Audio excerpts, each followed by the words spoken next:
안녕하세요. 오늘은 여러분께 재미있는 이야기를 들려드리려고 합니다. 안녕하세요. 서울에 사는 50대 중반 남자입니다.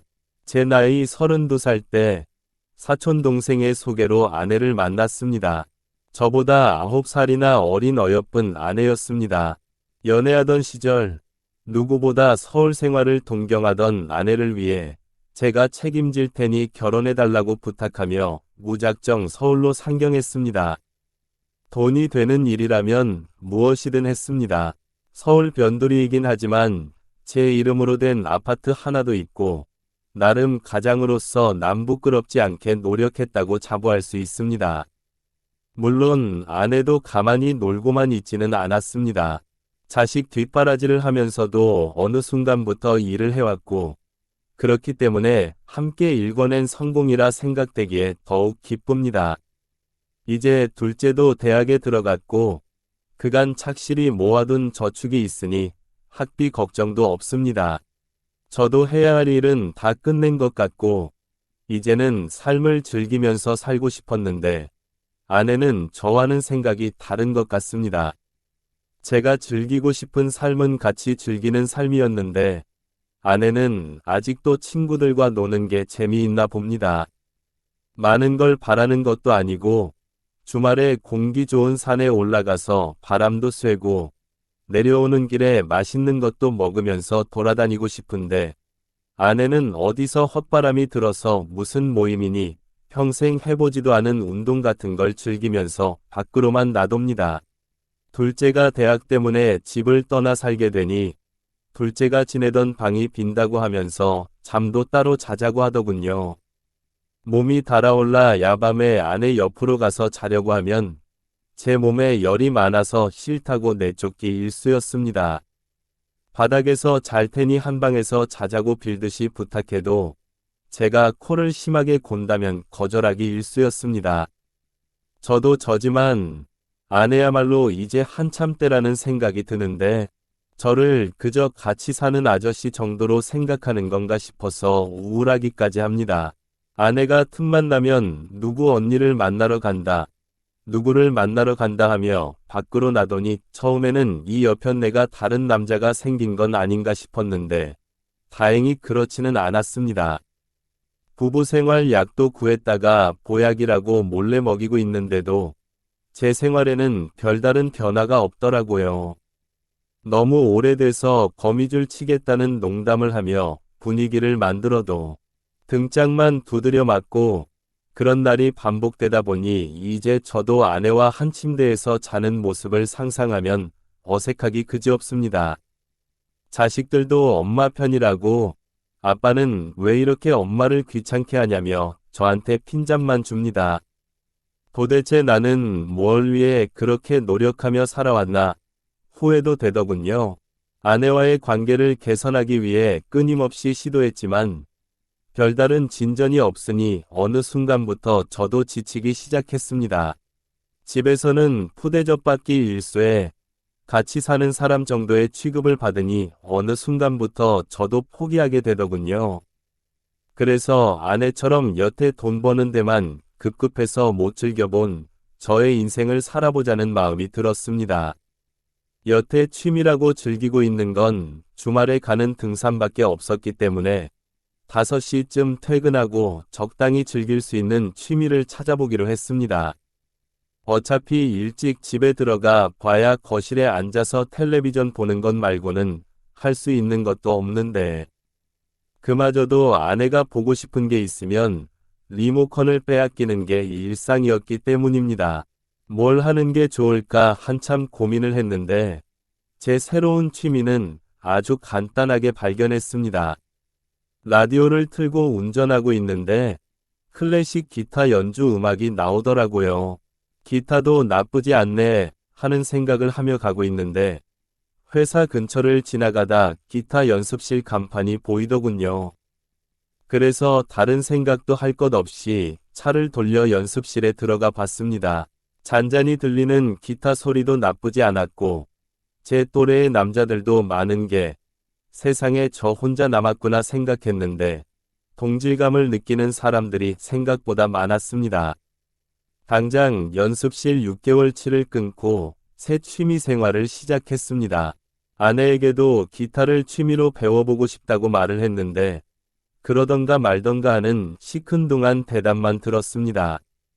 그동안 평생 일만 해서 그런지 두 손가락으로 내가 기타를 연주할 수 있을까 했는데 날이 갈수록 손가락이 원하는 대로 움직이는 게 정말 기분이 좋더라고요.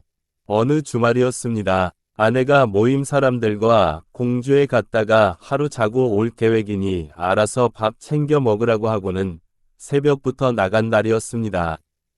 제가 그녀를 처음 만난 날이기도 합니다. 냉장고를 열어보니 마른 반찬 몇 가지만 있어 저도 집에 있는 것보다 등산 다녀왔다가 기타 연습이나 해야겠다는 생각에 이것저것 챙겨서 밖으로 나갔습니다. 중턱쯤 올라가니 허기가 져서 이만 등산은 접고 기타 연습실에나 가야겠다는 생각이 들었습니다. 주차장에 주차된 차 앞에 도착해서 트렁크에 이것저것 정리하고 있는데 누군가 뒤에서 저를 톡톡 치길래 돌아봤더니 웬 처음 보는 여자가 저를 아는 체를 하더라고요. 화장을 안 했는데도 얼굴에 윤기가 흐르고 예쁜 얼굴이었습니다. 보통 이렇게 예쁜 여자를 개인적으로 알고 지내진 않기 때문에 회사 때문에 알던 사람인가 싶어서 기억을 짜내봤지만 기억이 나질 않았습니다. 그래서 기억이 안 난다는 듯한 애매한 표정으로 인사를 받아줬는데 그녀가 저에게 자기를 못 알아보겠냐며 실망이라 하면서 자기가 누군지 소개해줬습니다. 그녀는 아내의 고향 친구였습니다. 20년도 더 지났는데 그녀가 저를 알아보는 게 오히려 더 신기할 따름이었습니다. 결혼하기 전에 몇 번 만나고 결혼식장에서 인사를 나눈 게 전부였던 것 같은데 그녀는 저를 정확하게 아내의 남편인 걸 기억하고 있었습니다. 못 알아봐서 미안하다고 사과하고 여기엔 어쩐 일인가 물어봤습니다. 아내의 친구 중에 서울로 올라와서 살고 있는 사람은 없는 걸로 알고 있었거든요. 그녀는 아무 설명도 없이 대뜸 이렇게 만난 것도 우연인데 밥이나 같이 먹겠냐고 물어보더라고요. 그녀의 뒤를 보니까 일행으로 보이는 사람들이 조금 있었습니다. 제가 낯을 가리고 아무리 아내의 절친이라지만 오래전 몇 번 본 게 전부였기 때문에 많은 사람과 어울리는 걸 별로 좋아하지 않아 나중에 기회되면 아내와 셋이서 만나자고 거절했죠. 그러자 그녀가 저 사람들은 신경 쓰지 말고 그럼 자기랑 둘이서 식사하러 가자라고 하더군요. 아내의 친구가 이렇게 사정을 하는데 거절하기도 뭐해서 그러자고 하고 같이 식사를 하러 갔습니다. 하산하는 등산로 근처에서 식사를 했는데 저는 불편한 걸 최대한 티 안 내며 그녀의 말에 대답 정도만 하고 있었습니다. 그녀는 주절주절 자기 이야기를 하더군요. 서울에서 살 생각이 없었는데 큰언니네 아이들이 자식을 낳고 애 좀 봐달라고 해서 올라왔고 주중에는 애 보느라 밖에도 못 나가고 갑갑해 죽겠어서 주말에 등산을 다닌다고 하더라고요. 남편은 어쩌고 혼자 다니냐고 물어봤는데 남편이라니요? 하며 이미 10년도 훨씬 전에 다시 돌싱이 됐다고 자랑처럼 이야기하더군요. 애가 안 생겨서 그 일로 다투다가 이혼했다고 하더군요. 애도 없고 스트레스 받는 게 없으니 이렇게 젊게 지낼 수 있는가 하는 생각이 들었습니다. 한편으로는 약간 부럽기도 했습니다. 자꾸 술 한 잔만 하자는 말에 저는 오늘은 차도 끌고 왔고 기타 연습실에 연습하러 갈 거라서 안 된다고 딱 잘라 거절했습니다. 그런데 그녀가 기타를 칠 줄 아냐며 눈을 반짝이며 물어보더군요. 시작한 지 얼마 되지 않았는데 취미로 하고 있다고 말하니 그녀가 어머, 나는 음악하는 남자가 그렇게 멋있더라 이러면서 저의 취미를 칭찬하듯이 말하더군요. 그냥 말투가 밝은 사람인 줄 알았는데 어느 순간 정신을 차리니 그녀를 옆에 태우고 기타 연습실로 향하고 있었습니다. 여자를 만나려고 시작한 건 아닌데 아무튼 기타 연습실에서 서툴게 기타를 치고 있는데도 곡 하나가 끝날 때마다 멋있다고 칭찬해주는 모습에 괜히 기분이 다 묘해지더군요. 그렇게 2시간 동안 그녀는 저의 서투른 기타 연주를 보고 있었는데도 전혀 지루해하지 않고 오히려 이 노래는 뭐냐고 묻거나 알만한 노래를 연주할 때는 어디서 들어본 것 같다고 반응해주는 모습에 저에게 전에는 느껴보지 못한 감정들이 피어오르기 시작했습니다. 연습실을 나오니 저녁 6시가 다 되더군요.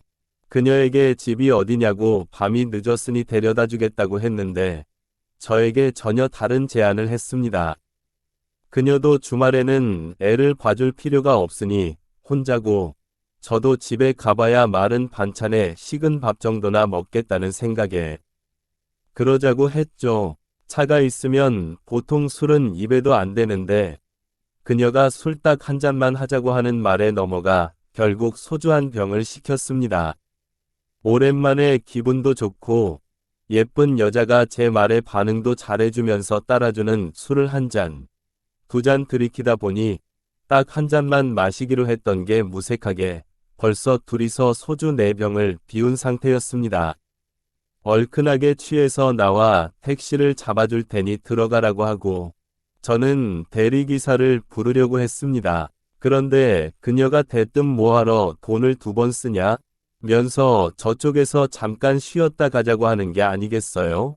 평소라면 취기가 살짝 오를 만큼의 술이었는데 그날따라 술기운 때문인가 그녀와 함께했던 즐거웠던 하루 때문인가 이미 제 발걸음은 그녀의 뒤를 쫓고 있었습니다. 그렇게 그날 저는 그녀와 함께 있었습니다. 정말이지 제 인생에서 최초의 일탈과 최고의 밤이라고 해도 과언이 아닙니다. 만족스러운 표정을 하고 제 팔을 베고 누워있는 그녀에게 절친의 남편인 저와 보낸 하루가 후회되지 않냐고 조심스럽게 물어봤습니다. 그녀는 피차 외로운 사람끼리 좋은 하루를 보냈으면 된 것이 아니냐며 오빠는 이게 불편하냐고 되려 저에게 물었습니다. 저는 아무 대답도 하지 못했습니다. 아침이 밝아 그녀를 데려다주는 차 안에서는 전날처럼 많은 대화를 나누지 못했습니다. 그녀가 사는 곳에서 그녀를 내려주고 저는 감정이 후회인지 무엇인지 몰라 잠시 생각에 잠겼습니다. 그런데 갑자기 제 핸드폰이 울리더군요.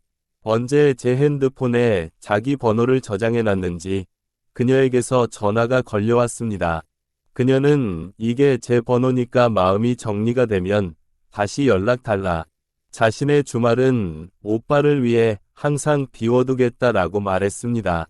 지금도 아내 모르게 종종 그녀와 주말에 함께 등산을 하고 기타 연습을 하고 그날처럼 하루를 같이 보내고 있습니다. 아직도 집에서 찬밥 대접을 받는 건 여전하고요. 사연 들으시는 여러분들은 저의 행동에 대해 어떻게 판단할지 모르겠습니다.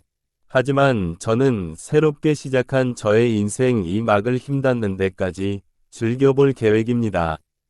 이야기가 마음에 드셨다면 좋아요와 구독 부탁드리고 다음 이야기에서 또 만나 뵙겠습니다.